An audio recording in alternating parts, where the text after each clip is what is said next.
guess you take any compliment, don't you? Pretty much. I like them. What's wrong with those?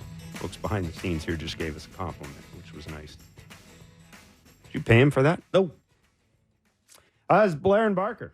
And, well, have you checked the weather today in Chicago? Cold? Yeah. The Doppler forecast did not look promising. But haven't heard anything yet. The Jays and the Chicago White Sox are scheduled to play their second of 3 games tonight, 7:40 first pitch. We do know that Kevin Gausman will be on the mound for the Blue Jays. Mike Clevenger was scheduled to pitch, but there's now a report that Mike Clevenger might be going on the IL. So as of now, it's TBA for the Chicago White Sox. So you really got to like the White Sox chances. I'm just kidding.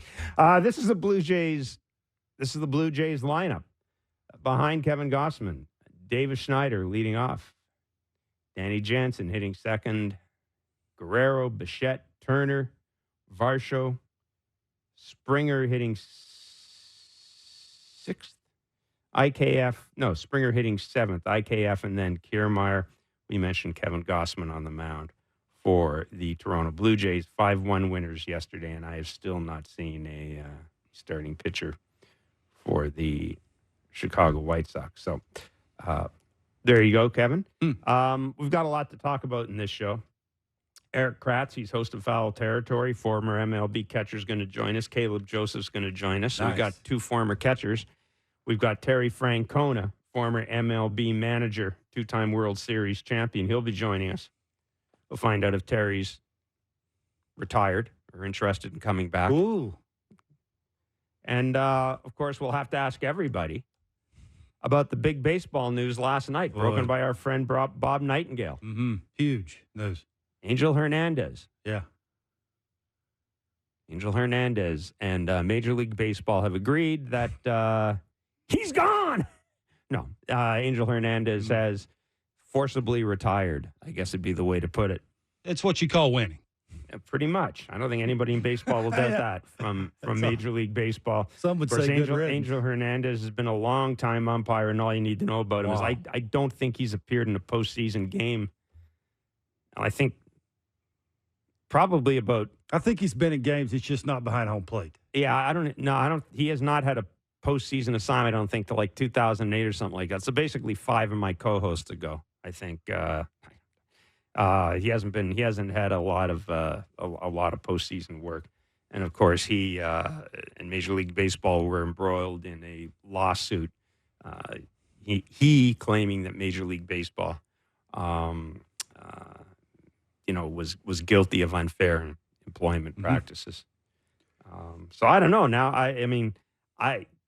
first reaction I thought when that happened was great. Do Vic Carapazza next. He's too young to fire. Other people chimed in with CB Buckner. You're on the clock. Yeah, including our friend Ricky Romero, who I thought that was great. Now do CB Buckner. I wonder if that will start a trickle down effect of trying to get rid of some umpires that, quite frankly, shouldn't be in the big leagues. I mean, let's be honest. Like, you think this might be a start of something? Okay, 02 and 05 were the 05 was the last World Series that Angel Hernandez worked. Sorry, so just I don't. 2016 was his last LCS, so he hasn't done a postseason game for 7 years. I doubt it. I mean, I think this is just simply, again, he's taken legal action against Major League Baseball. I don't think it's the start of anything. I don't think it's the start of anything dramatic. I mean, I'll say this about Angel Hernandez. He's not out of shape. And, I mean, if you're looking at umpires who are in shape or out of shape. That matters where you call good balls or strikes? No, but what I'm saying is you talked about how it's going to start a trend of umpires being I'm talking being about bad turfed. ones. I'm not talking about how much they weigh. It's got nothing to do with it. If they're good or bad? Well, it should. It had nothing to do with it. I mean, this is all a legal thing with Angel Hernandez. If that didn't exist, Angel Hernandez wouldn't be leaving. I mean, this is a settlement. This is a legal settlement. If you read the release, it's a legal settlement. So, yeah, I don't think it's going to necessarily start the whole bunch of guys, leaving. I mean, if that was the case, guys would have left a long time ago. Angel Hernandez would have been gone a long time ago. CB Buckner would have been gone a long time ago. So I don't think it's got anything. I don't think it's got anything to do with that at all. I'm not saying it shouldn't, but I think this is basically a one-off. I mean, if you haven't had a World Series assignment since 2005 and you've been an umpire for 40 odd years or 30 odd years, Telling you something. they are telling you something. Yep.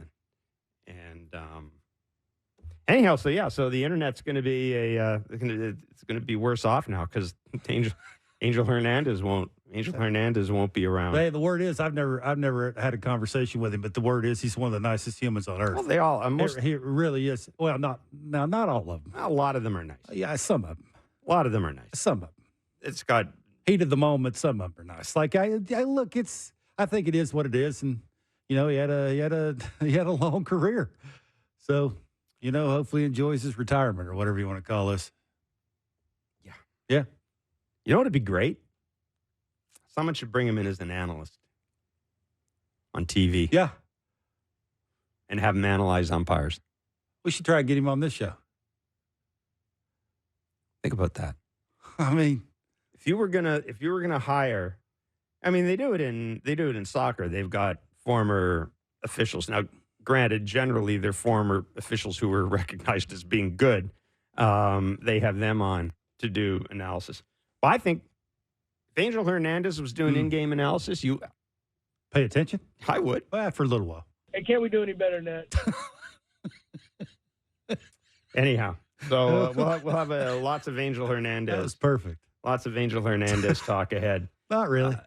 What? I mean, well, I guess. Well, yeah, we got catchers. What the hell? I mean, Erik Kratz and Caleb Joseph will have stories. Yeah, actually, I've talked to Caleb about this. He's the one that told me he's one of the nicest humans ever. He's just not good at umpiring. Like, it was very hard for catchers to yell and scream at him because of how nice he is. Well, I don't know. There is that well, clip. There is that clip of I mean, it happens. There's a clip of Russ Martin yelling at him, "Put your bleeping mask back on." When they were getting into it. Anyhow.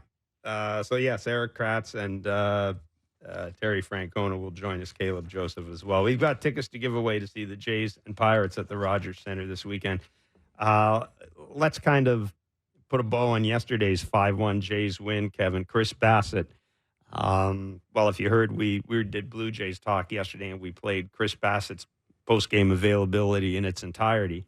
So you basically, if you listen to it, you know what was going on. It was pretty clear he was uncomfortable throughout the game. We just assumed, I think a lot of us just assumed that it was a flu or something like that. And then you find out that he basically couldn't turn his neck. And, of course, Chris went into detail and how it impacted his delivery and mechanics, where it explains why the velocity was down, yada, yada, et cetera, But my goodness, if that, and based on how he looked in the post-game interview, I mean, he couldn't even turn his neck. That tells you a lot about Chris Bassitt, I think. 5 hits, 7 strikeouts, no earned runs. Yeah, I mean, he's changing speeds like he normally does with the slow breaking ball. And it'd be different if he was a guy who threw 101, right?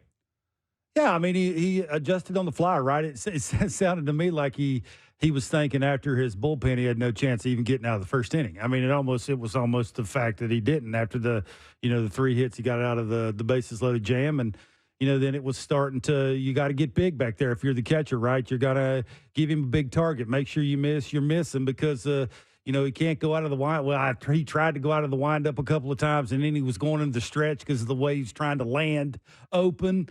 Right, because he had a stiff neck. I mean, you do that, right? The arm's trying to play catch-up. I don't know if you want to do that if you're 35 years old and you're used to throwing a certain way, right, mechanically. We all know how that sort of ends up, right? When you do something you're not used to doing, other parts of your body is hurting the next day. So hopefully he woke up today and everything's all systems go. But it just, I think, shows you what kind of pitcher he is, how smart he is, how he can change on the fly. And you change speeds enough, you pitch enough, you locate enough, your misses are quality, you can get a bad lineup out. And, I think that was part of it too, is the lineup he was facing is not the greatest in the world. So that helps a little bit too. And, he understood his bullpen was suffering a little bit, and it's been suffering for most of the year. And, you really don't have a whole lot of options to go to if he's not getting it done. So, he muscled through or he pitched through 5 innings and turned it over to Pearson, who was really, really good, right? If he's glove side like that, I mean, that's good stuff, right? The tougher takes he gives a hitter, the better off he's going to be and the more opportunities he's going to get, right? They're sort of playing to continue to be a big leaguer, right? There's 2 or 3 guys down there with people that are starting to come back that have to pitch better, like have to locate better, have to give quality at-bats better when it just comes to locating against a decent hitter because you're fighting to be a big leaguer down the road here because of what they have coming back. So, yeah, it's sort of recipe of 2024. You get decent starting pitch, you hit homers. Like, that's it, right? Don't beat yourself defensively. You can win a bunch of games that way. Hopefully they continue to do this. Yeah, the report we're seeing, and this is from a couple of minutes ago from the Chicago Sun-Times, is that Mike Clevenger's been scratched with right elbow inflammation, placed on the 15-day IL. Jake Woodford starts in his place. He's been called up from AAA Charlotte. So that's from the Chicago Sun-Times. And let me just double check to make sure that it's yes. Yeah. Sounds like it's a little tension with the White Sox too, and their manager and their players. And Clevenger was. Sorry, not Clevenger. Garrett Crochet was. Grafal, right, is using some words and basically calling out his entire team, like, and then the next day basically said, "I ain't changing." Like, that's exactly how I feel. I really don't care what they think. Like, this is how I feel. I mean, I guess good for him, but to say that they're going to a gunfight with a bunch of knives is an understatement of the year, right? I mean, it's not like they're running out Hall of Famers in their lineup. So, I'm not sure exactly what he was trying to prove or get across to his team, and maybe it's working. Like, most of the time you sort of like this, right, where your manager sort of had enough of what he's seeing and basically he's calling a team out. Is the White Sox the right team to do that? The White Sox are what the White Sox are, no? Well, here's the thing, though. He talked about their effort. He didn't say the team wasn't good enough. He talked about their effort. And, quote, he called it effing flat. Their effort, though. That, to me, is different than that's. There you're basically saying your team isn't playing hard. That's what you're saying. That's different than. I'm sure Pedro Grifol is smart enough he looks at that lineup. He sees what he sees. He knows who isn't there, and I think as a manager you can probably deal with just about anything, but you can't a lack of effort. If you think there's a lack of effort, he's talking about the Baltimore game where they're facing probably the second or third best American League team in baseball. But he's again, and look, we've seen them play the Blue Jays. It has because they've gotten beaten. Anything have to do with effort? That's exactly. Again, we have no idea what goes on behind closed doors. The conversation that they're having in the room with his players, we have no idea. Them big words, man. Like him's. You're basically saying grown men ain't trying. Yeah. Gavin Sheets said. You better make sure that's the fact. Had said the team at a closed door meeting after that, and then of course they went out and lost yesterday to the Blue Jays.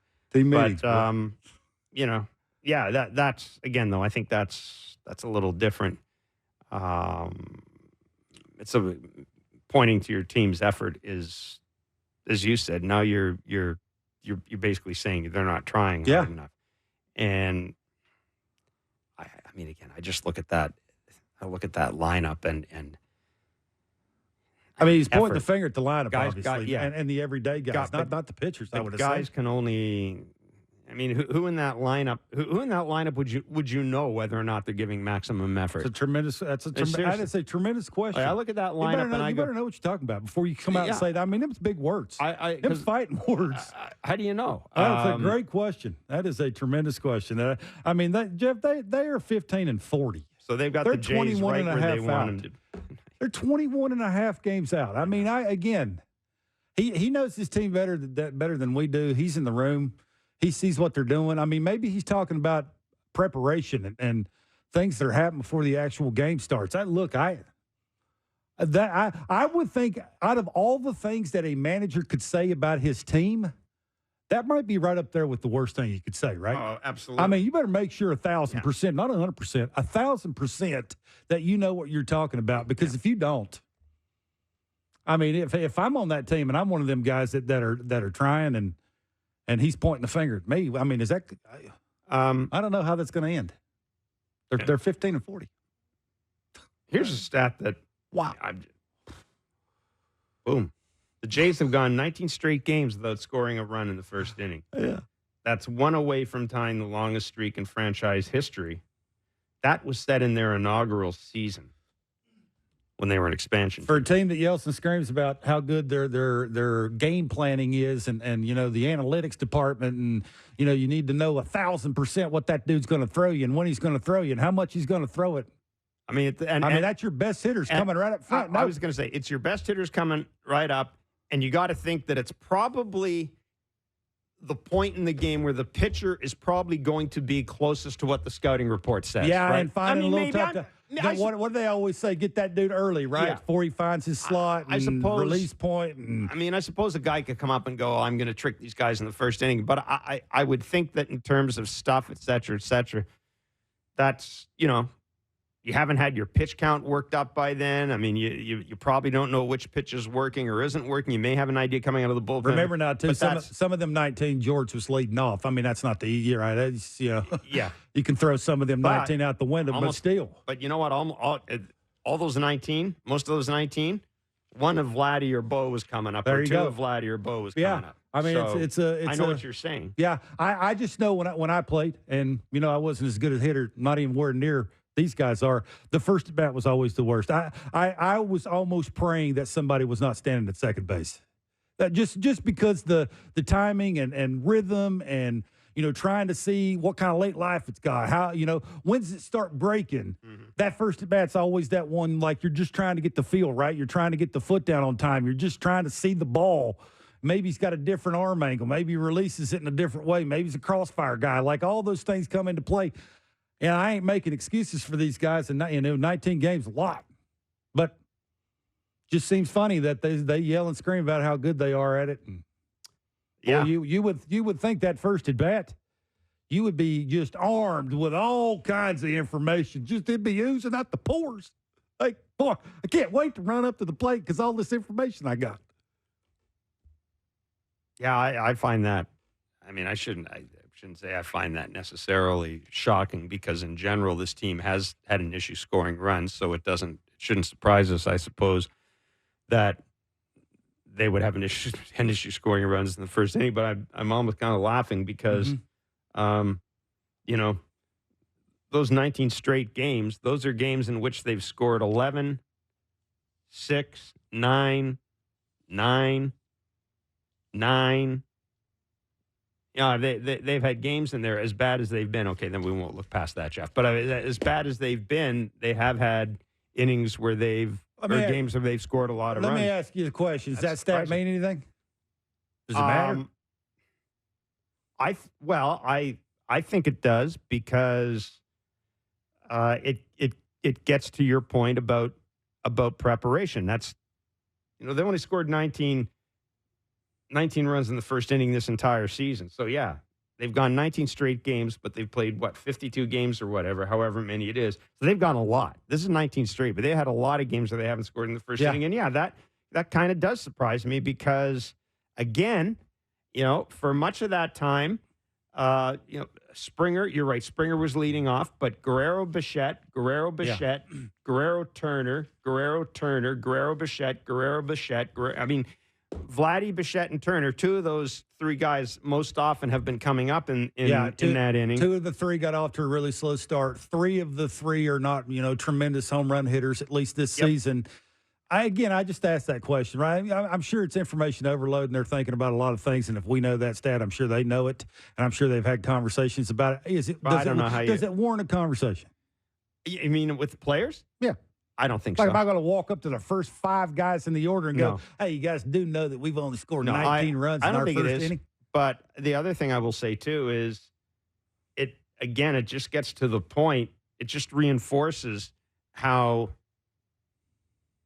few times the Jays starters have taken the mound with a cushion. So if anybody's chapped, it would be those Oh guys. yeah. Oh yeah. I mean that's no, that's long past. I know, but without question, without question, it would. Oh But yeah. I find that. Yeah. Don't you find that shocking? Yeah, I don't know. Not really. I mean, again, it's. I've said this for 2 years now. They don't have a cleanup hitter. Like offensively, we didn't know this is predictable. I mean, maybe not that, but we think that Bo and Vladdy are really good hitters. Are they home run hitters? I mean, we know Turner's 39 years old. I mean, we know George is on the back nine. Like, a fair point. That for me is just more ammo for coaches to walk up and give useless information to a bunch of hitters that are trying too hard, or trying not to screw up. I've been there. That's sometimes what it looks like. Now again, they're some of the guys that matter at bats are getting much better. You agree? Like it's a simple approach. Davis Schneider's let off for a whole ton of those games. Yeah. Right. 1, 2, 3. Varsho 4, 5. 6, 7. So Schneider's been in the leadoff spot for a lot of those games. So again, that gets down to, and Jano's been hitting second for a lot of those games. So those have been theoretically their two best hitters. Yep. But then you get down to the big boys. Yeah, it gets back to all those things that go into timing. And again, I ain't making excuses. We don't do that on this show. But it's obvious that, you got a guy that kicks it to the ear. You got a guy that's nothing but a pull hitter. Like, those are things we know that. Mm-hmm. You don't think the opposing pitcher knows that? I know righty's trying to get the feel and the landing spot and, releasing. And again, if you're going to get a good one, you got to get them early. But still, I mean, if they know that we know it, they're going to know it, and they're going to go out and try and not give a good pitch to a first part of the lineup that can do damage to you. So yeah, again, it's. It's fun to talk about, but yeah, I don't know how you correct it, right? I mean, I don't know if it is correctable, but. Again, few better hitters. Allegedly, the lineup is performing better than it has. It is. Optics would tell you, but still, the fact that they're still having first inning issues, just reinforces, I think, how much this team, as if you need it to be reinforced, but how much this team depends on the starting pitchers. Yeah, I would. I haven't dug into this, but I would wonder how many times in how many games that they scored first. That, for me, would be the bigger one, is if you are giving the dude standing on the mound at least a little bit of breathing room, that where every time they throw a secondary pitch or a changeup that they're trying to work on, that they don't give up a homer. Because that's sort of what the theme is, right, is how they're getting beat is by the homer. So I haven't done enough digging into when they're scoring first and all those kind of things. I just think Davis Schneider looks better. I think Danny Jansen hitting second is kind of nice. I think Bo being able to be in a phone booth is awesome. I think Vladdy starting to hit the ball hard up the middle is a great thing. Hopefully Turner can turn the corner, Vogelback can take this thing and run with it. Like, don't look at me like that. I'd like him to run with it all right. I'd like him to run with it all the way to freaking Buffalo. You could run with it. You go to Buffalo, you're Daniel Vogelback? I would. Well, no, but it's the first place that came to mind. Oh. You know what I was saying. I hear you. Anyhow. Erik Kratz is host of Foul Territory, former MLB catcher, and, of course, former teammate of one of my favorites. Kevin Barker. He's one of our favorites. There you go. We'll ask him about Angel Hernandez because it is Angel Hernandez Day. Is it really? Angel Hernandez got his wings today. Is it a holiday? And we'll also get his perspective on the Blue Jays. And I also want to talk a little bit about the Atlanta Braves, Ronald Acuna Jr. done for the year. So I'm sure Alex is going to throw in the towel. He'll add 4 outfilders in about another month. Exactly, yeah. One will win the MVP of something. He won't add one. That's what's going to happen. He'll take the approach where I can't go out and replace Ronald Acuna Jr. But I can get 4. But I can get 4 guys who combined will do it. That's right. That's exactly what he will do. Oh, man. Erik Kratz joins us next. It's Blair and Barker at Sportsnet 590, The Fan at Sportsnet. 7:40 will be the first pitch tonight from Guaranteed Rate Field, Guaranteed Lost Field, Guaranteed Win Field. The Blue Jays taking on the Chicago White Sox. Oh, you came up with that one on your own. Yeah, I did. You didn't know. It's not that hard. Hey. Seriously. Jake Woodford, is it Woodford? Starting for the Chicago White Sox. Somebody named Jake is starting for the Chicago White Sox instead of Mike Clevenger. Hey, what is wrong with you? And Kevin Gossman goes. Yeah. Where's that velocity at? You're afraid to show up Jays with that. attempting to build on a 5-1 win yesterday over the White Sox. That what are they, 500 now? 500 with 2 games left against the White Sox, 3 against the Pittsburgh Pirates. And then the schedule bites. Here they come. Hard. Here they come. Hard. And 4-1. That's what I'm going with. 4-1. in the next 5? Absolutely. 4-1. I mean, playing the worst teams in baseball. Wow. I mean, sometimes you could throw the Jays in that mix too. But I'm saying Jays got better pitching, and you're missing some of the Pittsburgh's best pitching. You're missing Pittsburgh's two let's best go. pitchers. Get it down and get it Unfortunately, I was looking forward to seeing Skeens. I wanted to see him, but I'm sure the Blue Jays didn't feel that way. Anyhow, we've got tickets to give away to see the Pirates and Jays later on. Let's bring in Erik Kratz. He's host of Foul Territory, former MLB catcher.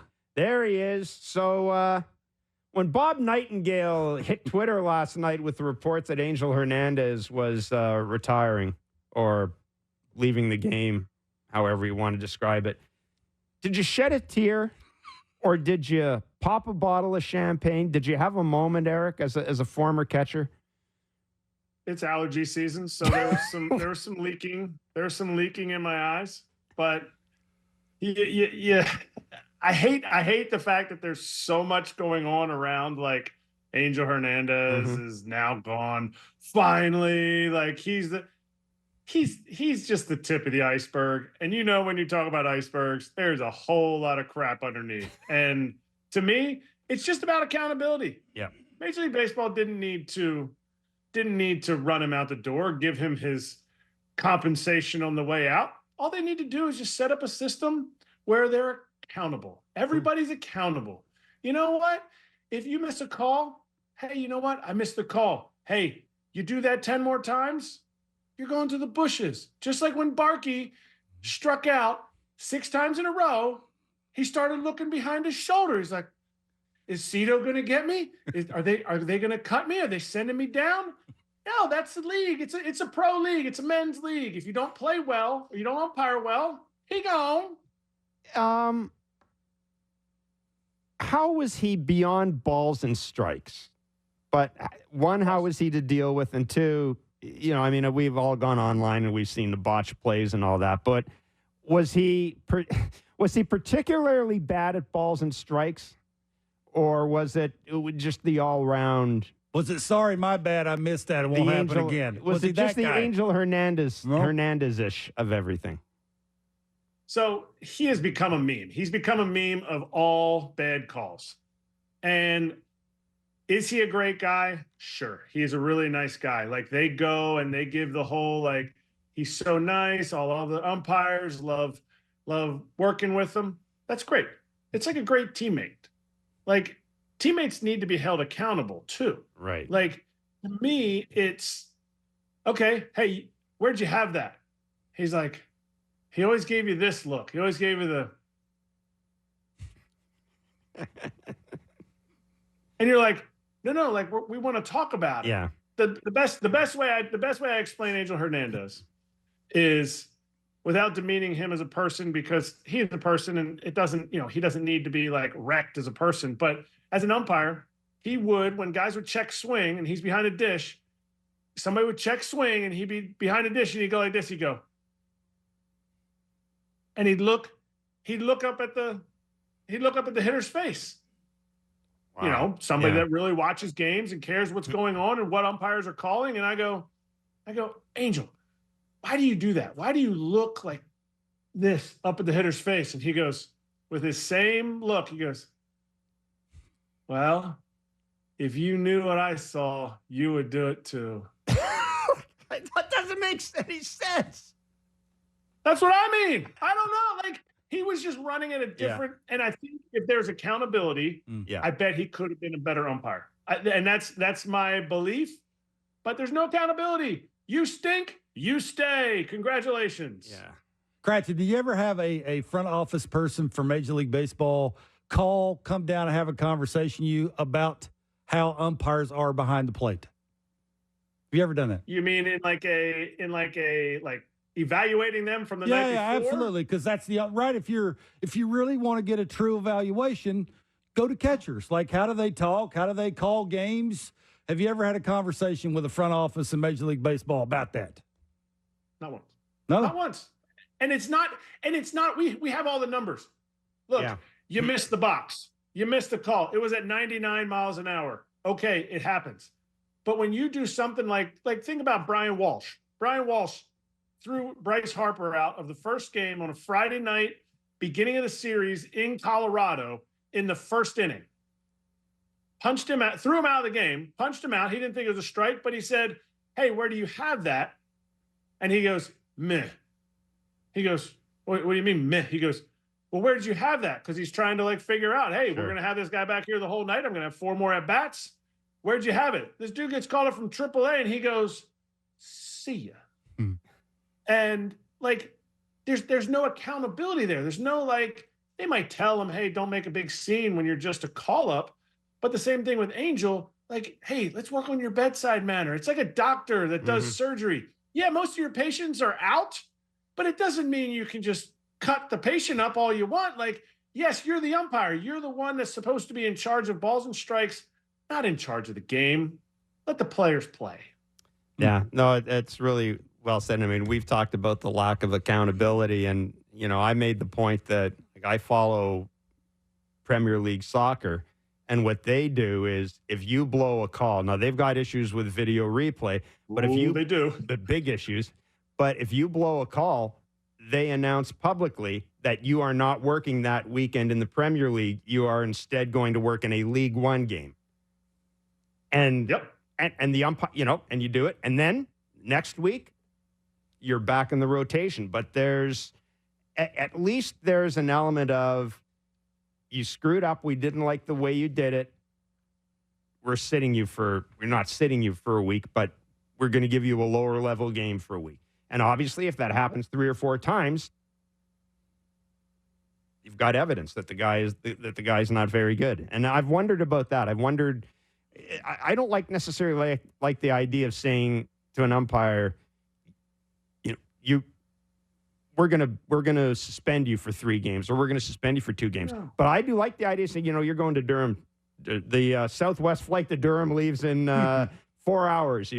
Get on it, and we may see you back on Monday. I don't think there's anything wrong with that. And bring up, you've got enough spare umpires. You don't even need to bring anybody up from AAA. I'm sure the AAA players, guys, yeah.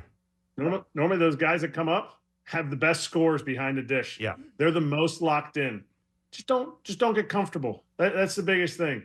Keep grinding to be the best you can be, because there's a lot of them that are, and they're the ones that should be in the playoffs every year. They're the ones that should get promotions, but they have a good union that protects each other. Yeah, and I'll be really interested in seeing when we get this generation of umpires who've umpired at AAA with the ABS system, or the challenge system. I'm sorry. It'll be interesting seeing what they're like when they come up here. Are they better? Because there's the ultimate accountability is the scoreboard in center field showing that you missed the call and it's overturned. I'll be fascinated to see if there's a difference in quality of umpires when they do that. Kratzy, what's your take on the Jays? Are they a playoff team in your mind? I could tell Barker's done with umpire talk. Yeah, look, steam was coming out of his ears. Kratzy, it ain't that hard. We have lots of conversations, and I've had them with you and ex-players, and it's not that hard. We make excuse after excuse after excuse. It's really not. They ain't calling it from center field. It ain't that hard. So it's every time you get sent down as a player, right across the bottom of the screen, it says Kevin Barker, top prospect of the Milwaukee Brewers, just got sent down. Well, why do you treat me that way and not treat an umpire that way? It's the highest level. Do it the same way. Same league. That is exactly right. So that's why it's sort of talking out of both sides of our mouth, and it's wishful thinking. I want it to happen. I want them to be treated just like us, but boy, I guess miracles happen. Let's move on to the Jays. What's your thoughts on the Jays? Do they look like a playoff team? Because now Bo and Vladdy are starting to hit a little bit. Did you say miracles happen because you were precluding the Blue Jays making the playoffs? Yeah, absolutely. Is that what you were going for? Oh, yes. If you look up Baseball Reference and you say, okay, what is the OPS plus for the guys on your team? Vladdy's now leading the team. And I think Vladdy will continue to trend up because of the fact that it seems like he's having more at-bats where he understands who he is. And that is a guy that can hit rockets. Everybody wants him to be the MVP, but his home runs will come. He needs to be a line drive hitter because when he has gone to more of an uppercut swing, it's kind of like the little dribbler he hit last night, a heater up, and he went up to it instead of staying flat through it, which that's the ball that goes out of the ballpark for him. So to me, I think he's going to continue to trend up because he's had less swings where he is trying to go out of the yard and more just trying to hit his low liners that are scud missile 2 irons that go 450 feet. The biggest thing will hinge if they make the playoffs, it will be because Bo Bichette does what he did last night. People will be like, oh, he hit a homer. You know, it's against the White Sox. Who cares? The reason I care, yes, they beat the White Sox 5-1. I think they're going to beat the White Sox again tonight because the White Sox stink. But Bo Bichette took a ball that was probably middle to middle in, and he hit a dead center field home run. And when he's doing that, you're going to see black italics all over his hit column. He's not going to hit 50 homers. That's okay. Just because his name is Bichette doesn't mean that he's got juiced up forearms and he's hitting dingers. He's going to lead the league in hitting if he can stay inside the ball and drive it. To me, early in the season, it looked like, and obviously I'm saying this because, you know, there's trade rumor, got to be the guy, blah, blah, blah. It looked like to me he got away from what made him the guy that led the league, I think, 2 or 3 times in hitting. Yep. I mean, in hits. 2 times. He just gets hits. And it looked like he was trying to, you know, pull the ball more, take the ball out to left more. And when he can stay through it, stay inside the ball, that home run last night made me go like this, like, ooh, okay. I kind of like what he's doing right now. Kratzy, they're starting to wear the home run jacket too. They brought that back. I think half of them like it, half of them don't like it. But my question for you is, have you ever been on a team where mid-season they sort of, I don't want to say try and have more fun, but they add a different, like, element to, if you do something very well, we're going to reward you for it by wearing something or carrying something or pouring water on, whatever it is. And it worked. I feel like that kind of stuff goes in and out. Like, I feel like you're kind of searching for that stuff, and the home run jacket comes back out. People notice it when they hit a lot of home runs. So at some point, maybe the home run jacket goes away. You know, I don't think Dalton Varsho really likes the home run jacket, but he doesn't really like anything except for running the bases really well, catching every baseball, and leading the team in home runs. So it's, you know, if it takes the way I always call those gimmicks, shenanigans. If those shenanigans make your best players better, give me all the shenanigans. Yep. Do whatever it takes. Like in Milwaukee one time, we had like these poppers that somebody bought, and it was like they would pop them and all this confetti would come out. Well, one time somebody forgets it and somebody goes, good, I'm glad there's no confetti. Then the person who's doing confetti is like, I guess we're going to stop that. And it just kind of goes away. Or it hung a bell at the end of the dugout and you ring the bell. Or, you know, there's so many things that you can do, but ultimately those things stick around. Just like get the second base and you do this, or you do like the arrow. All that's happening during successful times. So if the home run jacket is coming out now and they want it, they need it, that's just because the boys are banging. Yep. Erik, Chris Bassitt in his start yesterday lasted 5 innings, pitching with a stiff neck and neck spasms. Actually, I shouldn't say a stiff neck, which is different. But he talked afterwards about having to essentially changed mechanics on the fly, had to change how he was facing home plate. It's the reason his velocity was down. And he talked about Danny Jansen, who caught him, did a great job of basically of understanding that they were going to they're going to have to be creative and make things up as they went along. Have you been in a position where you've caught a pitcher who, I'm not talking about having the flu, or whose arm is tired, but has a legit, like really, really bad issue and just has to change mechanics and maybe can't throw a certain pitch on a certain day? How do you handle that as a catcher? Mechanics, that's really a pitcher thing. Like changing your mechanics is a pitcher thing. But since I'm on a Blue Jays radio now show, I mean, I can't believe Barkey's on a show and not he's got a face for radio. So I do. Now that you guys are visual, this is like candy for me. But anyway, I'll have to bring up welcome. Roy Halladay. Yeah. Roy, yes, I will appreciate it. In 2012 and 13, when I was with him with the Phillies, he was battling some back things. He was battling some issues. And one of his key pitches that he had so much success from 9, 10, and 11 with the Phillies, Carlos Ruiz catching him behind a dish, no-hitter, perfect game. One of the best pitches that he threw was his cutter. And in 12 and 13, I started noticing his cutter. There was no analytics like, oh, your cutter doesn't have this much depth, this much break anymore. His cutter it was being located, but it wasn't having the same swings and same misses that he was getting on the inner half of the plate. It was a good backdoor pitch. So because whether it was his back issue that he had or whether it was, something else mechanically, I don't know, but I just stopped calling that pitch as much as we had called previous years or as much as it would have said you called it. And we went more sinker curveball. So when you have that kind of adjustment need to be made, whether it's Bassitt's stiff neck, a lower back issue, you're in game, you're flying in game. And you're like, hey, you know what? I gotta take normally guys like that, Bassitt, he's got 19 pitches. He's got like the whole beep, beep, boop, boop, boop, boop, boop, boop, that he's pitching. He shakes himself off sometimes. Yes, he does. So for him to give a compliment to Danny Jansen, like that means DJ was doing some work and getting the most out of a guy when he's hurt or doesn't have his best stuff. That's when you're like, as a catcher, you're like, I'm legit. You guys talked on Foul Territory about the Acuna injury, and one of the interesting discussions was whether or not the Braves have actually been hurt in the past by clinching a playoff spot, having a layoff.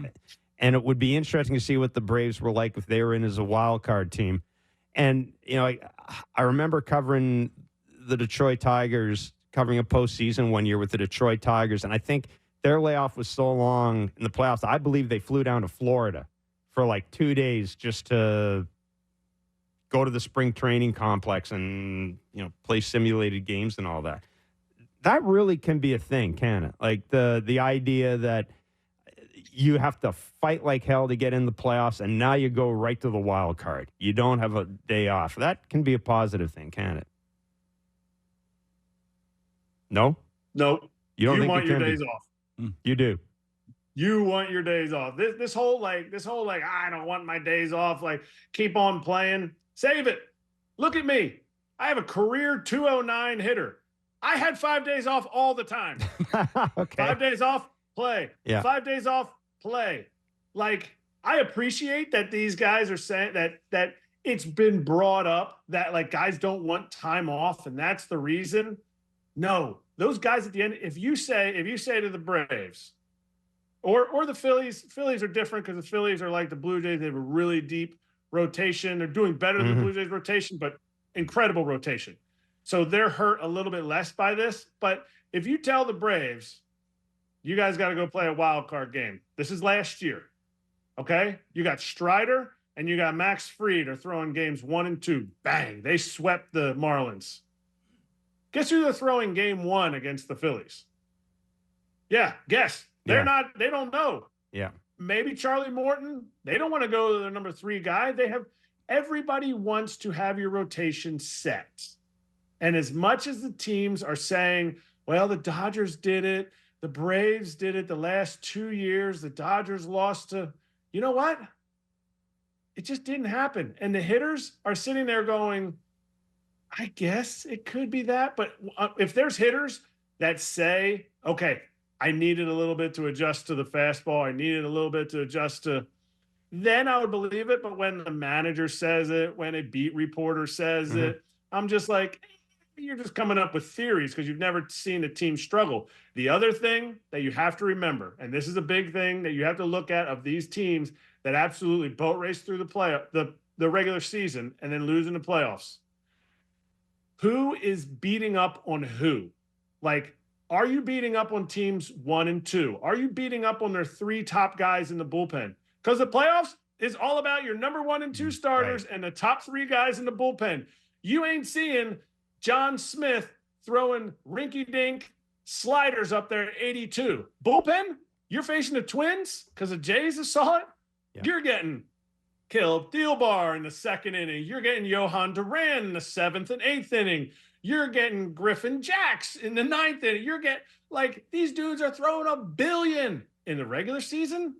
You get a 1-run lead, they might get old Johnny Smith out there and throwing some 94 speed balls right down the middle, and you can hit some dingers. So that's the other thing that you got to look at too. Erik, really good of you to join us, man. Thanks so much. Thanks, buddy. Good to see you. Good seeing you. No doubt. Appreciate you, Joe. Take care. That's Erik Kratz, host of Foul Territory, former MLB catcher. So I'll put him down as undecided about Angel Hernandez. Yeah, I mean, I think he's in the same camp I'm in. Treat everybody equal. If you're bad at it, you shouldn't be in the big leagues. No matter if you're an umpire or this just because you start being an umpire doesn't mean you should always be an umpire. No.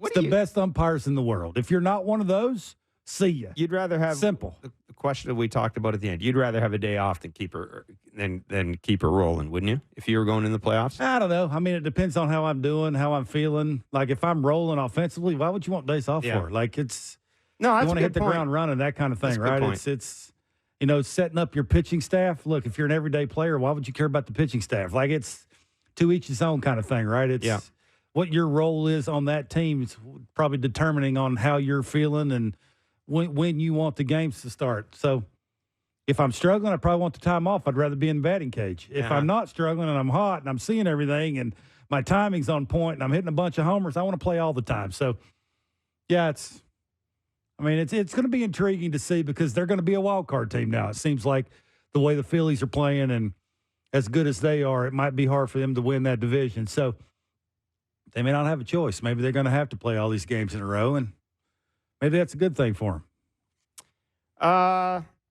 Yeah, it was. I love talking to Kratzy. Yeah, former that was players interesting talking hearing him, but hearing him talk about Roy Halladay as well, and how I found that interesting. Where he said, pitchers worry about mechanics. The catchers don't necessarily worry about mechanics. They're worried about the result. They're worried about what they're seeing. Every catcher that I know says you have to get big. Like you don't want them to aim small. Right. You want to get bigger. That way they have a better chance of missing off the plate instead of right down the middle.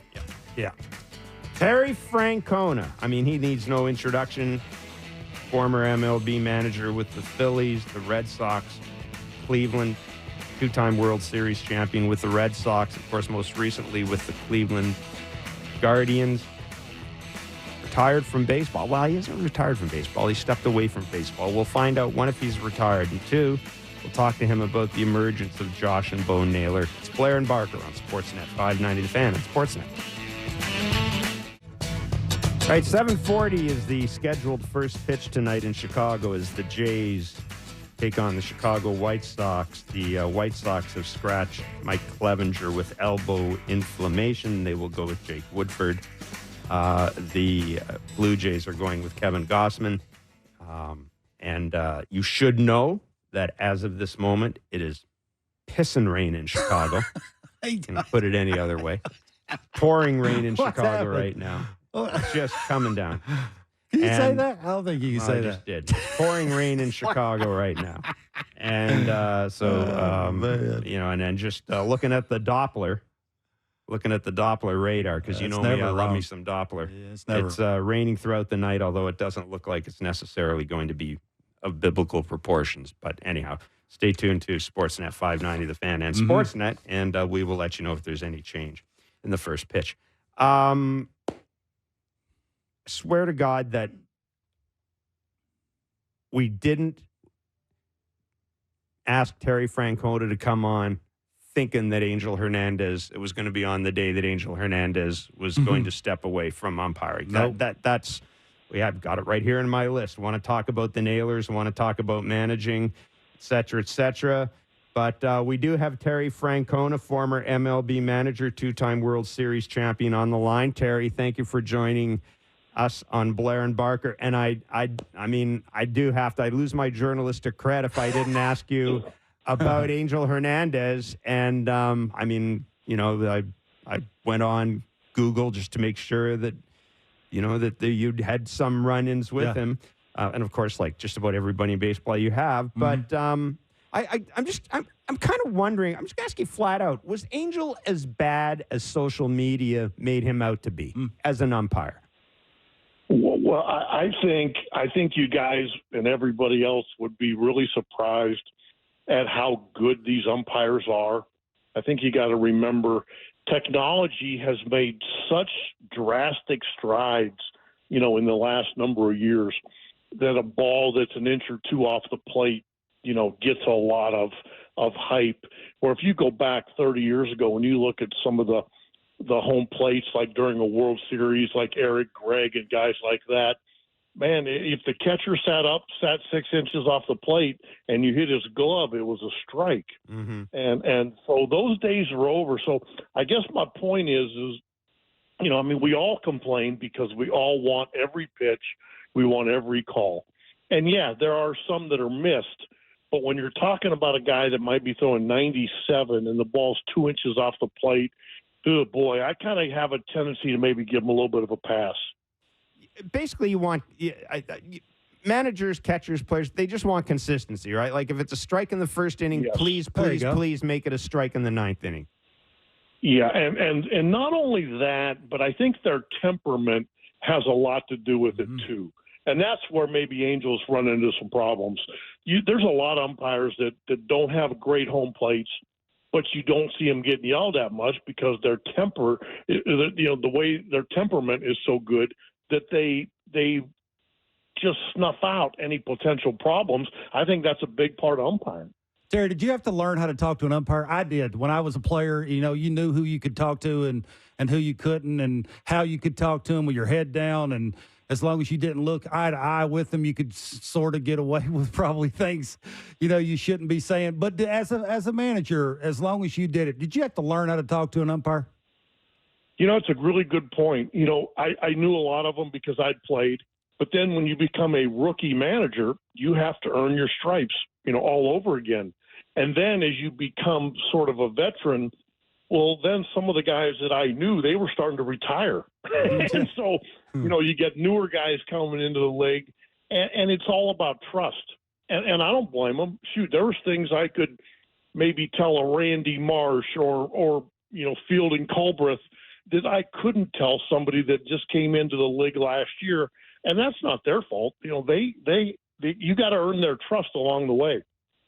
Yeah, it's you know, you are right. I've always thought that there was also a certain body language that a manager has to have, you know, so that it's not always confrontational, right? Like sometimes you want clarification.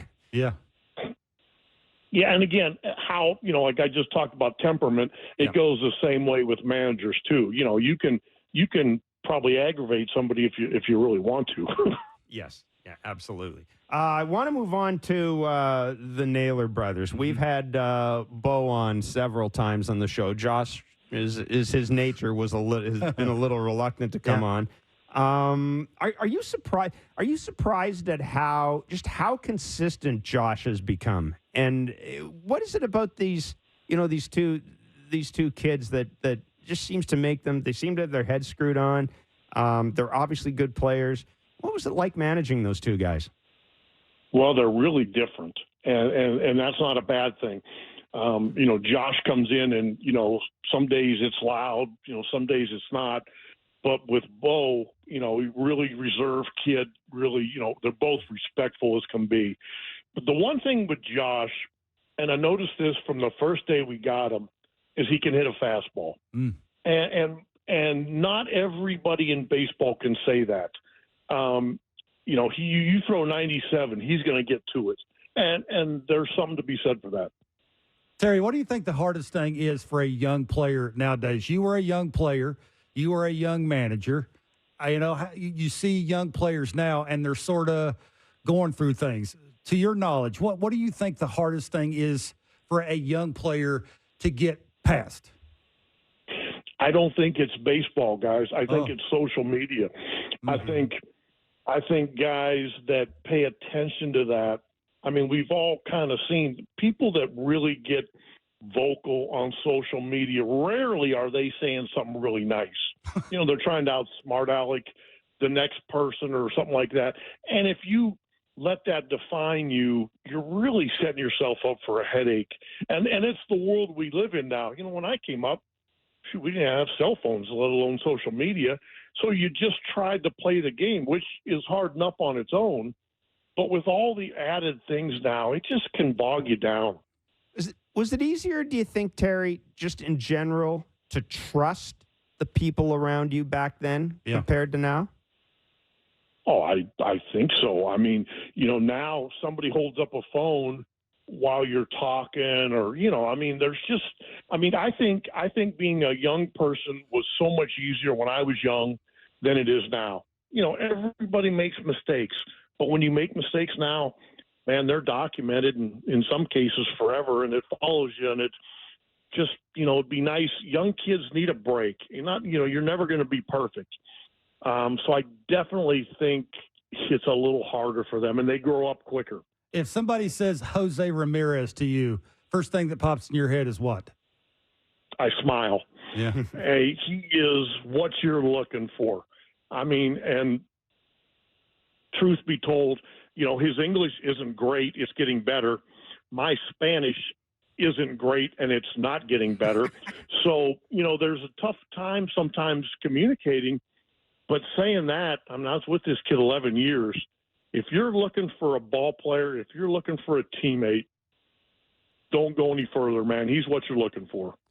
Terry, when you stepped away from the game, how different were you in the final year as a manager compared to the first year? And I'm thinking tactically and strategically. How I've got to imagine you'd be different because the game changed. But was there something when you look back at it, you thought, man, I kind of wish I knew that earlier, or maybe, you know what, I wish I knew, or maybe I wish I'd never found out.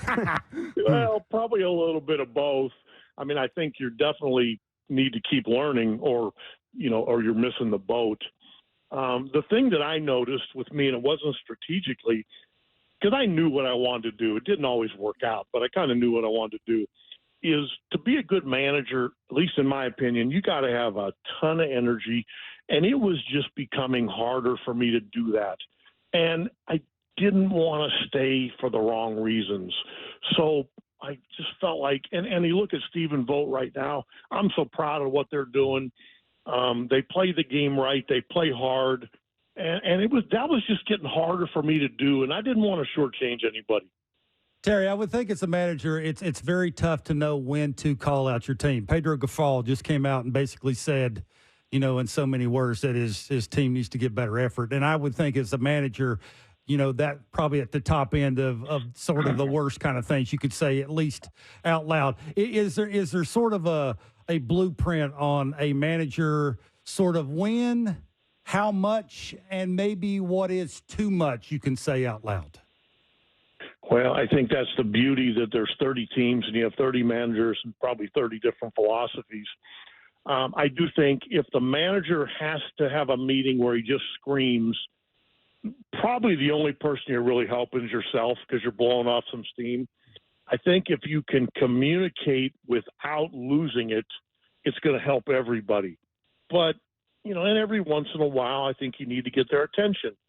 But I do think also when you develop relationships that are based on trust and honesty, I think you have the ability to tell people things, sometimes stuff they don't want to hear. And that's important when you're in a position of leadership. Harder city to manage in, Philadelphia or Boston? Well, for me, it was Philadelphia just because we weren't very good. I mean, that's why I got the job. Yeah. 4 years of struggling in Philly is tough, and it kind of thickens up your skin. Boston is a tough place to manage, but a wonderful place to manage. I mean, I was there 8 years, and there was never a game that wasn't sold out. I mean, shoot, with all that interest, with all the fan interest, with all the enthusiasm, with all the passion, and then with all the media, the manager's going to go home with a headache some night. That's just part of it. But it doesn't mean it wasn't a wonderful place to be a part of baseball. When I was a traveling beat writer, I got to spend some time around the Red Sox during the regular season, but also during the postseason. And one thing I've never asked you, and I've been dying to ask you, that clubhouse was so small and so cramped, and you had such big personalities. How did you just the logistics of keeping it all together in that clubhouse with all those bodies? I love that. You know what? I actually love that. I think somehow now guys can get lost in clubhouses now. You go in there and it almost looks like a disco or, now when they enlarged the clubhouse, I was glad because you're right. It was really small, but I used to look out my door, and if I saw 6 or 7 guys hanging out in the corner, whether they're eating or playing cards, I love that. I just think sometimes they're going to redo the clubhouse in Cleveland this winter. And one of the things I really talked to them about was not letting the players get lost in the clubhouse because I think that's important. Terry, did you have a little time when you walked away that you didn't want to watch baseball anymore? I think every player, every manager goes sort of through. That was my past. I want to step away from it a little while. Have you gotten back to watching baseball? Do you still like it? Do you like the game? Actually, would you sit down and watch a baseball game now? You know what, guys? I don't like the game. I love the game. Yeah. And I find myself actually watching more baseball now than I used to because what was happening was, I was kind of running out of energy. And I would watch, like, the team we were going to play just to try to get familiar, as we're going. Now, I certainly watch Cleveland all the time or I listen on the radio. But I'll turn on my TV and I'll see a game, it might be 4 in the 8th, and I'll turn it on, watch the last couple innings, and enjoy the heck out of it. Just because I felt like it was time for me to retire doesn't mean I love the game any less. Do you do you manage during the time you watch? Like, do you see something a manager does and you're like, I wouldn't do that. Or, I like that move. No, and you know what? I don't think you can. And I know fans probably laugh at that, but I could never sit in a press box and manage a team. When you're in the dugout, you have so much more information, and you get in the flow of the game, and you know who's available, who's not, why not. You see somebody that might be nicked up. You see somebody that might need an at-bat. There's so many things that come into play, and you kind of get in that zone, and it's just different than watching on TV or sitting up in a press box. Mm-hmm. Terry, do you think you'd ever come back to manage? Ooh. I don't know, guys. When I stepped away, the plan was certainly not to. I thought it through extensively to the point where last year I was kind of getting mad at myself. I'm like, are you in, you out? Come on, the players don't deserve this.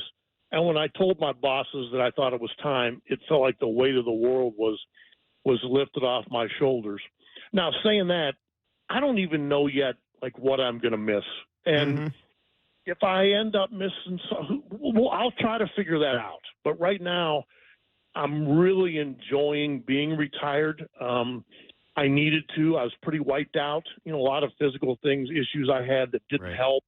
So I'm trying to get healthy. I'm trying to enjoy myself. And I don't have that answer, but my guess is probably not. I got to put you on the spot a little bit since we have you on. Give me the either the best player you've ever managed or best player you've ever played with. Well, I was so fortunate. I mean, I played games because I wasn't very good. But, I mean, I played with Pete Rose and Andre Dawson and Robin Yount. I mean, there's a list of guys. as a manager, I don't think you're supposed to have favorites because you're supposed to love everybody. Yeah. Kind of hard not to single out a guy like Dustin Pedroia. I mean, he just was so much better than he probably should have been.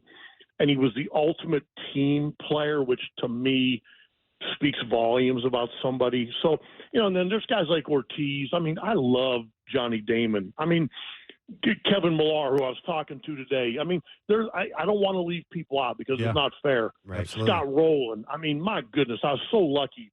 I've told people time and time again, the one thing I'll brag about being in the game is I guarantee you I've been around more good people than anybody else.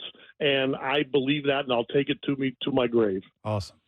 Terry, listen, really good of you to join us. We wish you all the best health-wise, and it's been a real pleasure talking an honor. to you. Loved covering you, loved watching your teams play, and be well. Thank you so much, Terry. Appreciate it. Hey, guys, give your assistant manager a little kick in the pants for me up there, DeMarlo, and tell him I was asking about him, and tell him I keep an eye on him, okay? Absolutely. We will do that. Take care. Thank you so much. Terry. All right, guys. Be well. See ya. Terry Francona, and Marlo Hale's his bench coach. He's now the associate manager, is he? Of the Blue Jays. The Jays have just announced that Chad Green has been reinstated from the 15-day IL. He will be active tonight. Erik Swanson has been optioned to AAA. So we talked about this, and we'll be joined by Caleb Joseph in a few minutes. We talked about who may go down in the event that Chad Green and or Bowden Francis came back. I've got to admit, I'm surprised, but I think you got to ask yourself, where would you use him? Yeah, right. It was the Pop, it was the Pearson, it was the Cabrera. Yeah. You could think of a spot where you could use Cabrera because he's a hard thrower. He's got a slider. It's not a cutter. It looked like a slider actually in its last outing. Like you could see, close your eyes, picture that. Eric's Pearson, one pitch wasn't really working Pearson, for him right you could now. picture that. Zach Pop, three righties in a row like the other day there. You could picture that. Power sinker, getting a ground ball, right? If it's sinking and not the two-seaman, right, you could get some swing and misses. Swanson, close your eyes and think about, is there a spot you could put him in? Well, if his splitter's been largely ineffective, I almost can't use him. And you talked about the GM basically not doing anything for John Snyder. I think this is one of those moves where he's made the bullpen better.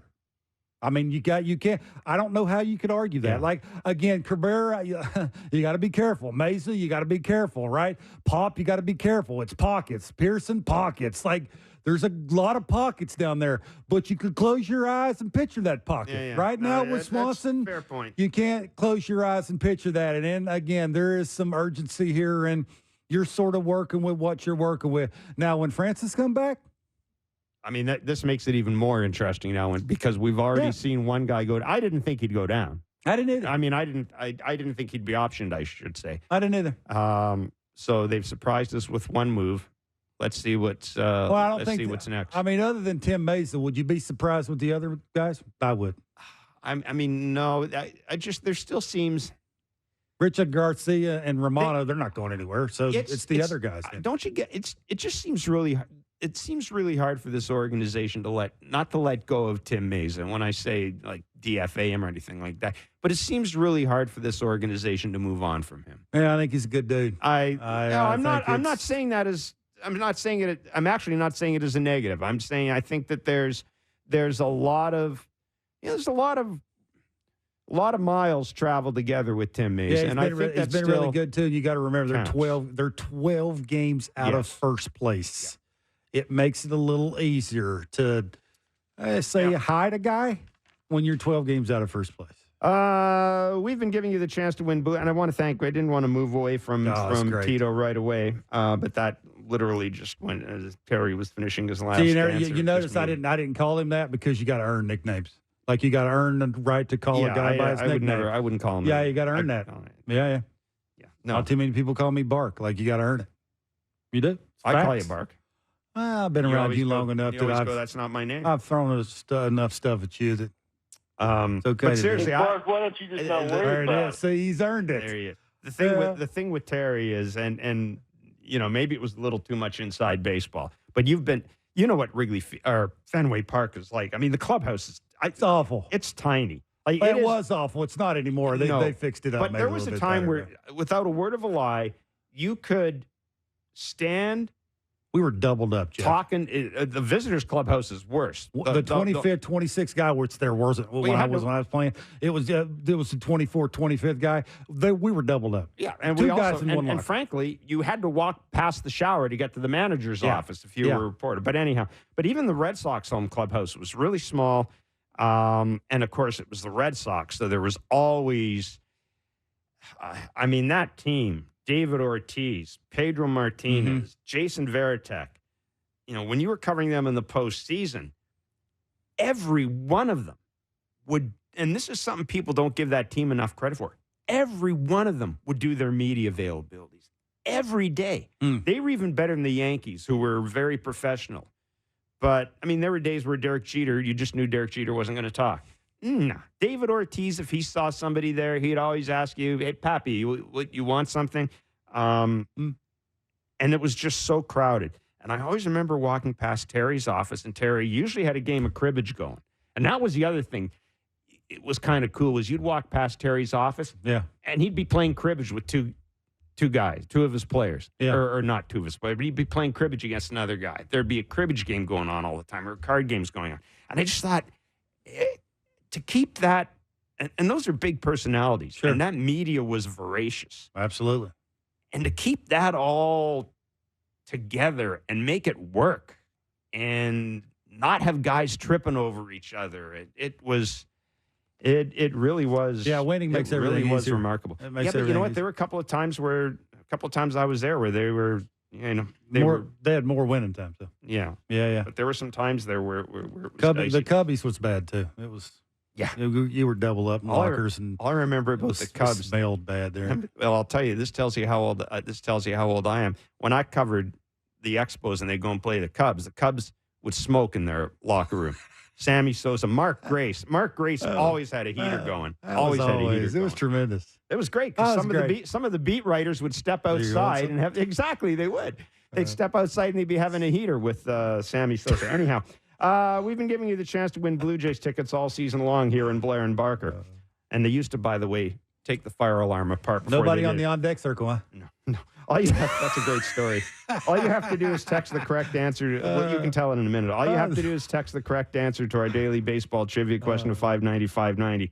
Our last trivia question and answer was, Kevin Gausman passed this former Pirates and Jays pitcher for second place on the list of most 10-plus strikeout games in Blue Jays history. Name him. Talk about being here for a long time. No, here for a good time, but not a long time. A.J. Burnett. Yeah. I would have never guessed that. I wouldn't either. No. I wonder how many 10 strikeouts, 7 walk games that Kevin Gausman's had. Because AJ could have a few 10 and 5. Yeah, every now didn't throw very hard all the time. Today's question is to win tickets to see the Jays and Pirates at the Rogers Center on June 2nd. This is a good one. I ain't guessed this one. After 2 seasons with Pittsburgh in the mid-1990s, this longtime pitcher and current MLB analyst joined the Blue Jays from 1997 to 2002. Mark Boffa's really outdone himself with this. After 2 seasons with Pittsburgh in the mid-1990s, this longtime pitcher and current MLB analyst joined the Blue Jays from 1997 to 2002. Text the answer to 590-590 for your shot to win. You can see rules at sportsnet.ca/590. Again, that is to win tickets to see the Jays and Pirates at the Rogers Center on June 2nd. So the Jays have made a roster move.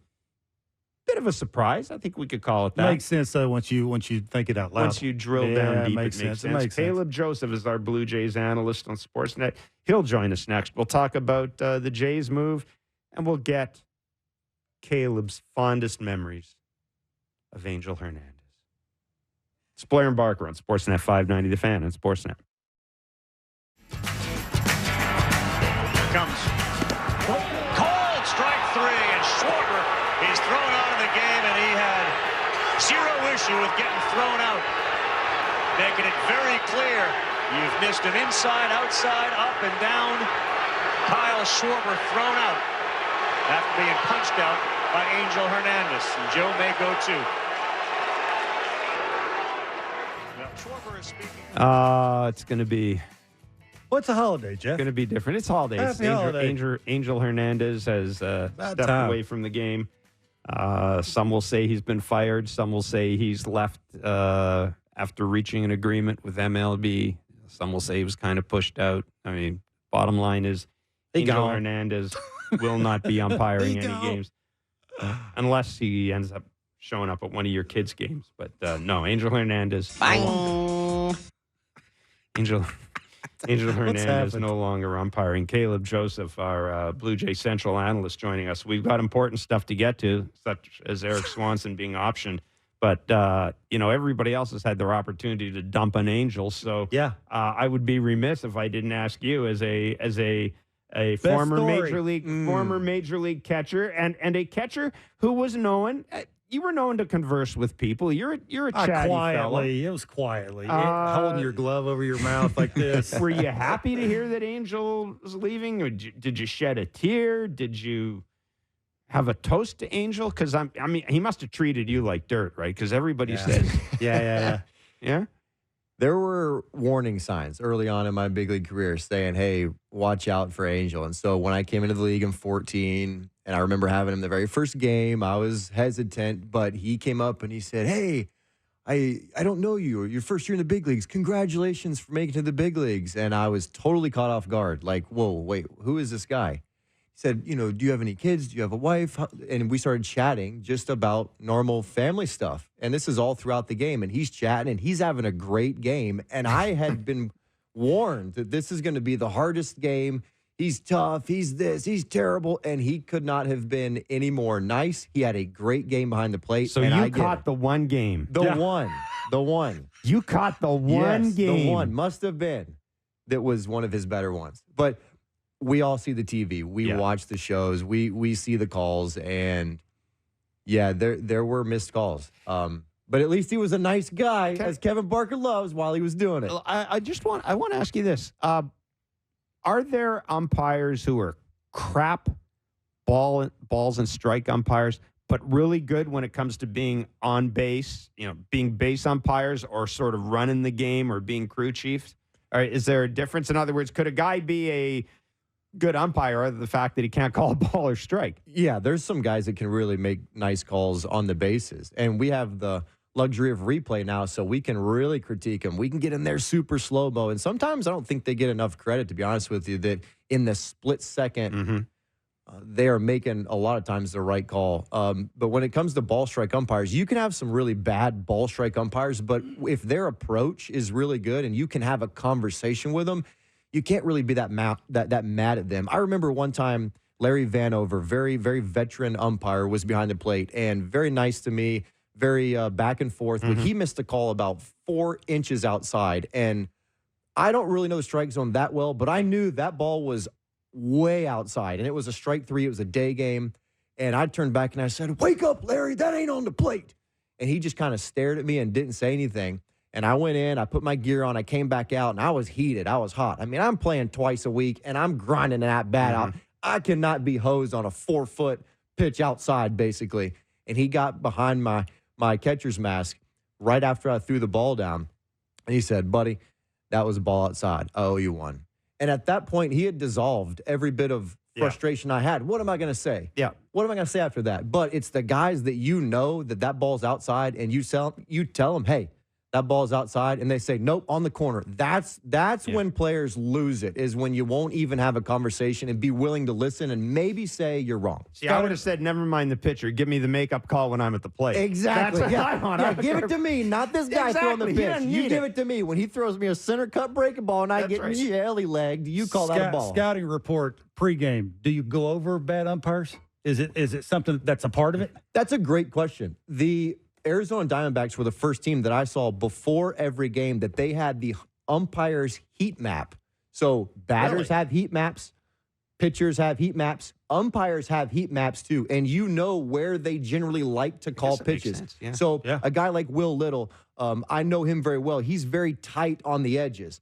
And so when you're getting off the plate, he's not going to give you 2 inches off. It doesn't matter if you've established it, But then there's other guys, Fielding Colbert, who's now retired, that I knew down and away to a right-handed hitter, he would give it. He wouldn't give in off to the right-handed hitter. And then you have certain guys that are better up, down. You know a profile, and that's when you start to exploit some of these pitches. When you have a guy that likes to call inside to a right-handed batter, and you got a sinker ball in there, like sometimes I had with Ubaldo Jimenez, my frame and score would skyrocket because I'd be 4 and 6 inches off getting that pitch, framing it. Now you replace a different umpire.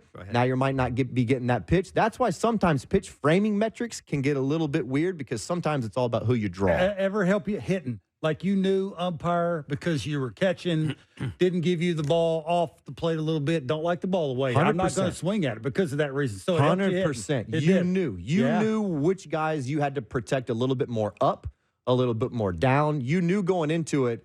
And it's league experience, too, as well. You have numbers and numbers of at-bats with these guys behind there. You have conversations. They know how it goes back and forth. But the heat maps, that was the first time I saw it at 19. I thought it was genius. And I'm going, holy smokes, if I would have had this years before, I would have been exploiting certain parts of the zone a little bit more with certain pitchers against certain hitters, knowing their tendency is to go hee-haw. Boy, them khakis. They're good. How about that? Well, heat maps. I mean, what's next, Jeff? I mean, we all know what's next. Oh, we do? What? We can robots? figure it out. Robot umpires. Erik Swanson, optioned today by the Blue Jays. Chad Green coming off the IL. Surprised that it's Erik Swanson that's been sent out? Surprised initially just because of what he did last year for the club, and they traded for him, and a couple years in a row he's been really, really good just in his major league career. And then you start to think about it a little bit more, and you start to think, Genesis Cabrera's been throwing it better. Zach Pop has an option with a ground ball. Yeah. You're trying to find, I'm not going to say the weak link, but it's been a struggle for Erik. And I think a lot of it has to do going all the way back to spring training, the tragedy that almost was, the fact that he didn't have a ton of spring training in terms of repetitions, being rushed to the big leagues. The split just isn't splitting. And whether it's him showing something with his glove, I know tipping has been a big thing, and that's always the secret buzzword when a player that has a really nice track record starts getting hit. That's the first word that comes out. I do think there was something there. I think they probably corrected it. But Blue Jays are desperate, and just the same reason that Justin Turner isn't hitting, the same reason George Springer is hitting seventh, is the same reason why Erik Swanson is optioned to AAA. Chad Green, what do you expect? Ninth inning, eighth inning, seventh inning, no ninth inning, all eighth, seventh. Does it matter? If you were catching him, how do you get the best out of Chad Green? Well, I've got to get that fastball all the way to the top of the zone. When I faced him, even at 95, if it got all the way to the top, it still plays and it's effective. Something about his release, his angle, I can't really explain it other than it just explodes at the top. If he can get it there, then he can start to maneuver the other pitches down below. That, to me, is establishment number one. I do like him in the seventh, especially if Romano's pitching well and Garcia does what he's doing. I trust him more, honestly, without having seen him in a while right now, just because of track record, if he can get it all the way to the top. If he wasn't ready and couldn't help this team, they wouldn't rush him or have him back as they have him. So they're going to have results. And the problem with Green is if he gets it in the middle, it just doesn't have that kind of upshoot zip to it. But when it gets to the top, it's deadly. We watched the game yesterday, and we were talking about Chris Bassitt, and obviously he was uncomfortable. We wonder whether it was the flu. We find out after the game that it was a neck spasm, and of course he went into great detail about how he had to change his mechanics and credited Danny for working with him, et cetera, et cetera. How difficult is that for a catcher? We had Erik Kratz on. We asked him about that, and he said, catchers don't worry about mechanics. But how difficult is it for a catcher when your guy, for whatever reason, it's not, he's a different looking dude. I mean, we saw that. He looked different. Just throwing, the physical act of throwing the ball, he looked different than he'd been in the past. How hard is that for a catcher?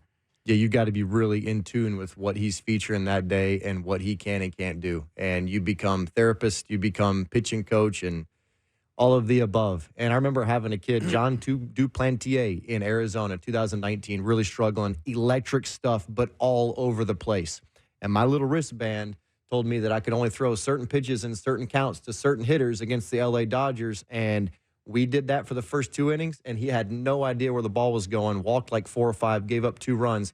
And I just said, you know what? I'm seeing something with the changeup that's getting him into a position mechanically where he can start to repeat something. The changeup wasn't even on that recommendations card. So I took that recommendations card, I stuffed it in my back pocket and said, this is our only chance. We ended up throwing like 15 or 20 changeups. He got on track, ended up beating the LA Dodgers. And this is a rookie, but you've got to be really in tune. And knowing that going into it is when you really hyper-focus. Okay, if you see something working, you take that scouting report and you crumple it up and throw it in the trash because you're assuming it's not correct. Now, you start off hoping that those things match up, but when they don't, you got to know the guy first, though. You're not guessing. Like, I guarantee you Danny Jansen knows what makes him tick and knows how to get him back on track, and that's why he said he really helped him in that outing because when that pitcher's out there going wild, you've got to sometimes be the brains for him and get the train back on the track. Springer hit a home run off a fastball. What's that tell you? Yeah, it's a first. It's a first this year.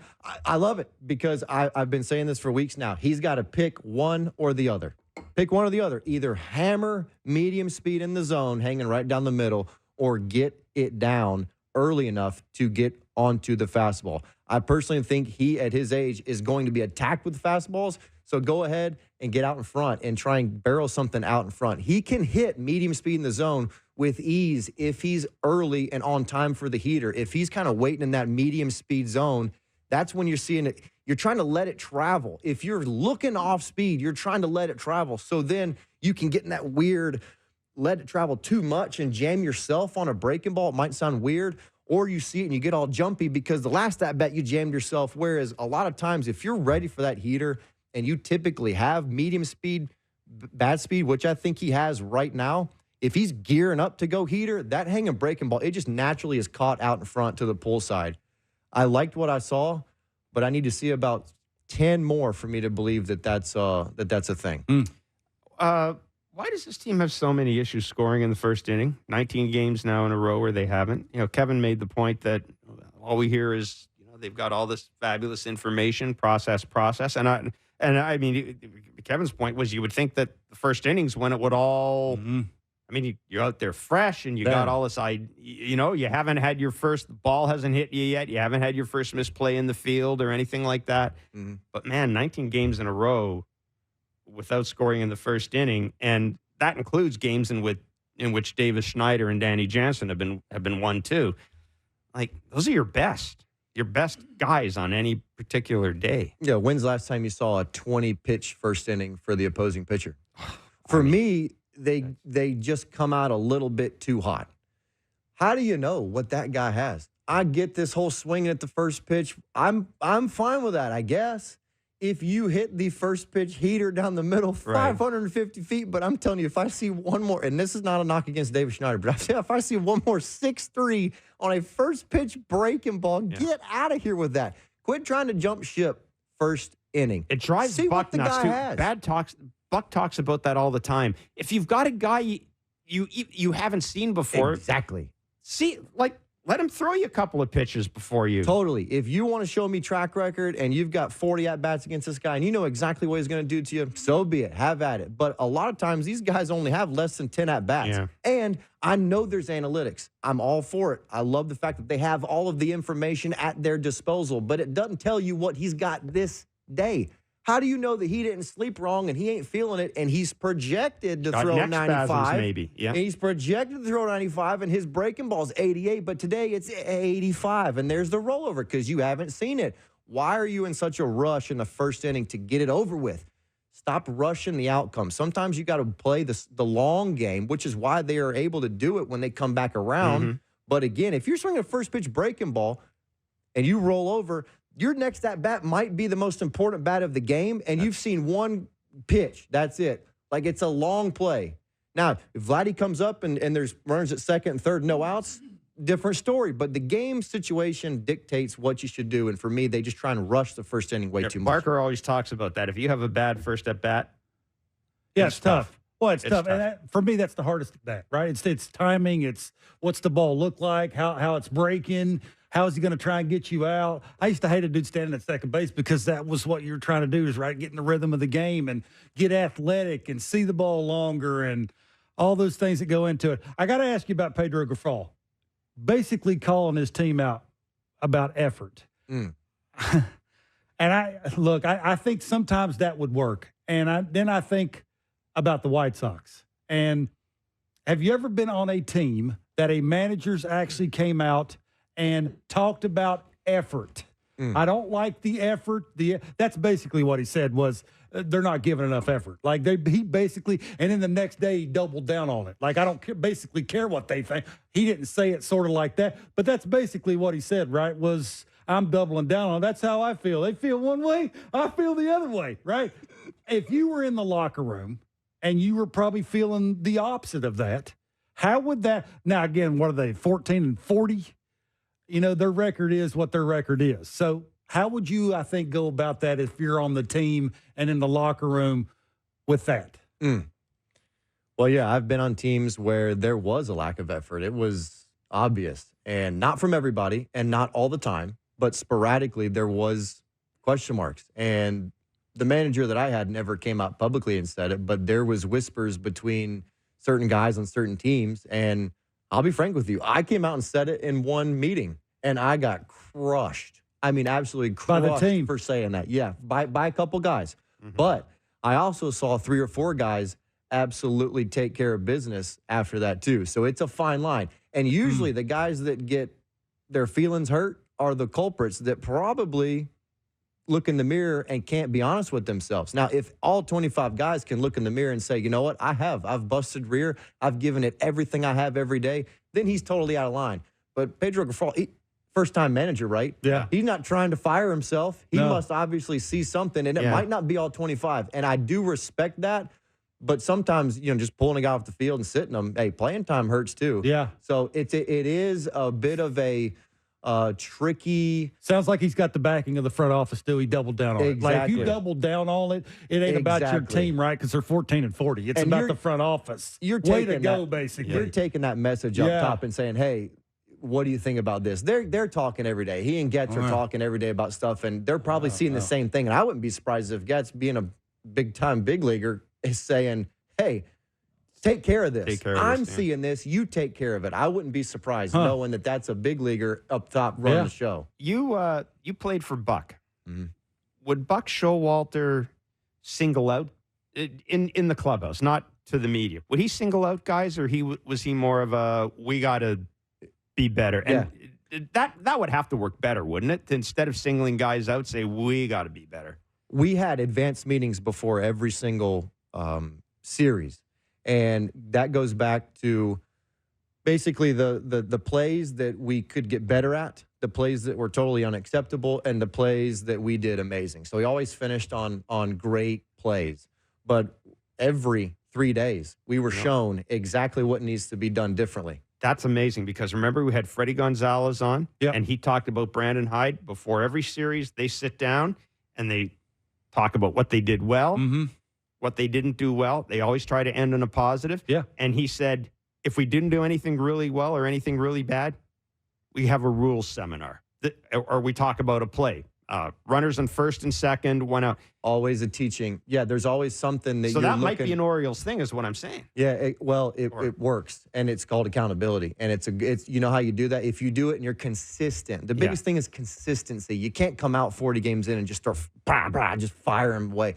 If this is something that's in your routine and your process, then you do it every single week. You can look at a play where there's a horse garbage base running play and say, hey, guys, it's always we, but everybody's in there. Like you're watching the video of your buddy getting jelly legged at second base. It's like, yeah, nice play, bro. We can't do this. We can't happen. And I was part of them. I made boneheaded plays, and it's like, hey, this can't happen.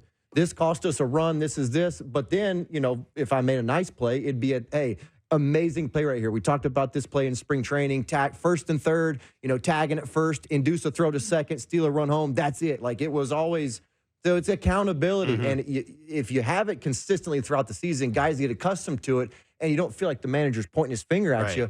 That's why I love that type of stuff, because it keeps everyone in line and it holds the standard and keeps the standard. That way, you're not having to go and talk to somebody on the rail after they did it, and show face on the camera saying, hey, I'm addressing this. No. We're going to address it as soon as the series is over. We're going to address it. It's going to be all of us in that room, and we're going to know. Everybody's going to be pointing the finger. Hey, clean it up, buddy. Clean it up. Yeah, no, there's got to be an art. There's got to be an art to it. Like, there has to be an art to dealing with the situation. I'm not sure coming out in front of the media and basically saying that. Yeah, that's what it sounds. I like your point. I think your point. If you do that, we should have tweaked onto that. If you do that, because I got to think Peter Grafal really likes his job. 100%. If you do that, you've got to absolutely double down on it. The GM has to. Because if the GM had come down and said, "Hey, what are you doing? What are you doing?" What's wrong You're with you? probably not going to double down. I guarantee you, Getz is watching the game. Absolutely. Watching the effort. Oh, yeah. Because that's, he knows the stats are the stats. If they ever win, it's not going to be with those guys. He's looking for ball players, and that's the only thing that he can control, and they can control every night. Effort. Okay, Gosman, before we let you go, because we're up against it here a little bit, two-seamer. I guess it's two-seamer, sinker, whatever you want to call that thing. Runner. What's the point? Why? And what would it do to help? I'm assuming he's doing it to get him off the bad ones, right? The bad four-seamer that's not at the high velocity, or the bad split finger. Does it work? Is it good enough to work? How much would he throw it, and who would he throw it to? There's a lot there, but sort of answer it the way you would answer it if you were catching it. It's been the most effective two-seam on the Blue Jays this year. I just read that from Down to Black, Chris Black, one of our producers. Could you believe that? No. Most effective two-seam. I wouldn't. Why? Mainly because well, two seam's different than a sinker, right? It's side to side. So it's more running. So it's running into the right-handers, and it's a surprise pitch. A lot of these guys have whoa, what was that? Two-seam. It's the miss the barrel that pitch. matters too. Let's put it in context. But he's creating room for error, because his room for error with the split was high octane velocity. So if he's not going to have that, he's telling me with the actions, and I haven't talked to him, he's telling me with his actions that he don't think he can get to 97 over and over and over and over. So it's all about protecting that fastball, protecting that split. That's pitching. Pitching is finding ways to protect your best pitches, whether it's up, down, in, out, change speeds. And because he has enough miles on him, he can locate it, and he's not inventing something. He's just going back to an old weapon that didn't work. But now, because he's got these other weapons, it all works in conjunction. This is a guy that's maturing and just finding ways to protect those two pitches. So you're worried about the velocity like I am? Well, I just don't. I'm not necessarily worried about it. I just don't think he can get to 97 over and over and over and over and over like we've seen. Seems to me like he needs it. If he gets swing and miss, he wants. I mean, I'd love to have it too. I would love to see him up there, but maybe he's holding something back. And remember, you're not spring chicken. Like, he's got quite a few miles on him. Absolutely. We talked about that a lot in spring training, that he might have to. There's going to come a time where he's not going to be able to hit 96, 97, and maybe he's got to come up with something else. Squish the bug. Back leg city. Get it down and get it singing, baby. Score runs are good, huh? That's what I'm talking about. Got him fired up. How about You got him fired up. I have it. We're all fired up. Caleb, thanks for doing this, man. Yeah, you're the best, buddy. You got Caleb it. Joseph will be on Blue Jay Central. Brad Fay tonight. Jamie Campbell's back. So Caleb and Jamie. And you may have extra work if it's raining in Chicago. So Perfect. Love rain delays. we all do. That's it for us. We'll be doing Blue Jays talk following the game. We'll be back here tomorrow from 4 to 6 Eastern on Sportsnet 590 The Fan. Sportsnet, enjoy the baseball. Enjoy your day.